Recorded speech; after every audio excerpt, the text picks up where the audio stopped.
ছেঁড়া জালে এক মনে বুনে চলছে ভবিষ্যতের স্বপ্ন। ঢেউয়ের গর্জন থেমেছে, কিন্তু ক্ষুধার কাঁপুনি থামেনি। সাগর নদীতে ৫৮ দিনের নিষেধাজ্ঞা শুরু হতেই থমকে গেছে জীবনের চাকা। সংসার চলবে কিভাবে, ঋণ শোধ হবে বা কি দিয়ে, এই প্রশ্ন যেন স্থির হয়ে আছে প্রতিটি জেলের চোখে।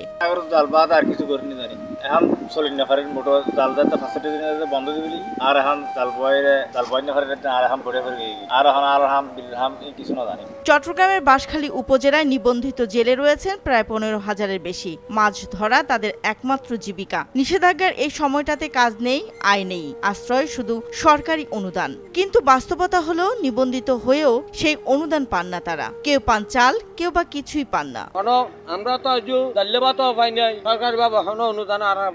১৫ এপ্রিল দিবাগত রাত থেকে শুরু হওয়া নিষেধাজ্ঞায় জেলেদের সময় কাটে বোট এবং জাল মেরামত করেই। উনুনে জ্বলে না আগুন, কপালে নেমে আসে চিন্তার ভার।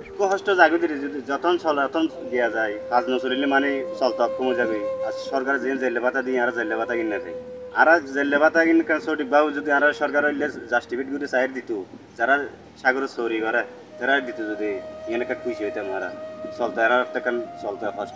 তবে এর মধ্যে একটু আনন্দের বিষয় হলো অবরোধের সময় এবার ৭ দিন কমানো হয়েছে। এতে জেলেরা খুশি, কিন্তু ক্ষোভও কম নয়। সরকার যে ৬৫ দিনের বন্ধ আগে ছিল, এই বছর কিছু কমে ৫৮ দিন করছে। জেলেরা এখন নিতান্ত গরিব লোক, মাছ না ধরলে ওরা খাওয়া চলে না। সরকার থেকে চালের ব্যবস্থা করা হয়, কিন্তু এখনো পর্যন্ত চাল পাওয়া যায় নাই। কেউ কেউ বললেন সময় কমেছে, কিন্তু অনুদান তো পাই না। একজন জেলে হতাশ হয়ে বললেন, ঋণের বোঝা টানতে টানতে ক্লান্ত তিনি। তবে যদি ৪৫ দিন বন্ধ করে আর যদি জেলেবাদ সরকারের জাটকা চলতে যদি দিত, সরকার যে আরামকে ফিরে চাইতো, তাহলে আর একটা ফসা লইরে সংসার সুন্দর চলতো। বাঁশখালী উপজেলার সিনিয়র মৎস্য কর্মকর্তা মোহাম্মদ তৌসিফ উদ্দিন জানান, নিবন্ধিত জেলে ১৫,০০০ হলেও অনুদান পান মাত্র ২৫ থেকে ৫০%।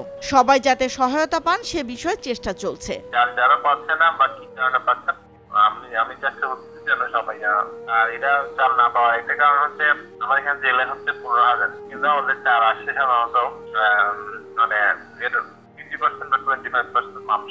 প্রতি বছর ৬৫ দিনের অবরোধ থাকলেও এবার তা ভারতের সঙ্গে সমন্বয় করে ৫৮ দিনে নামানো হয়েছে। ভারতীয় জেলেরা যেন আর বাংলাদেশের জলসীমা লঙ্ঘন করতে না পারে সে ব্যবস্থাও এবার প্রথমবারের মতো কার্যকর হয়েছে। ফলে জেলেদের প্রত্যাশা বেড়েছে, নিষেধাজ্ঞা শেষে ধরা পড়বে আরো বেশি মাছ। যেহেতু সরকারের প্রোগ্রামের কাজটা সবাই সহযোগিতা দরকার, কিন্তু বন্ধ থাকলে সাগরে মাছ বৃদ্ধি পাবে, রাষ্ট্রীয় এবং রাজস্ব আয় বৃদ্ধি পাবে। সেজন্য আমরা এই আমরা সবাই বন্ধ চাচ্ছি, বন্ধ আমরা বাঁধতেছি, আমরা মাছ ধরতেছি না। তবু সে স্বপ্নপানে এগোতে গেলে দরকার এখনই একটু সহায়তা। নিষেধাজ্ঞা শেষে আবারও সাগরে ভাসবে নৌকা স্বপ্নের পাল তুলে, কিন্তু ততদিন পর্যন্ত দুবেলা দুমুঠো খেয়ে বেঁচে থাকতে চায় তারা, সরকারি সহায়তা নিয়ে সম্মানের সঙ্গে।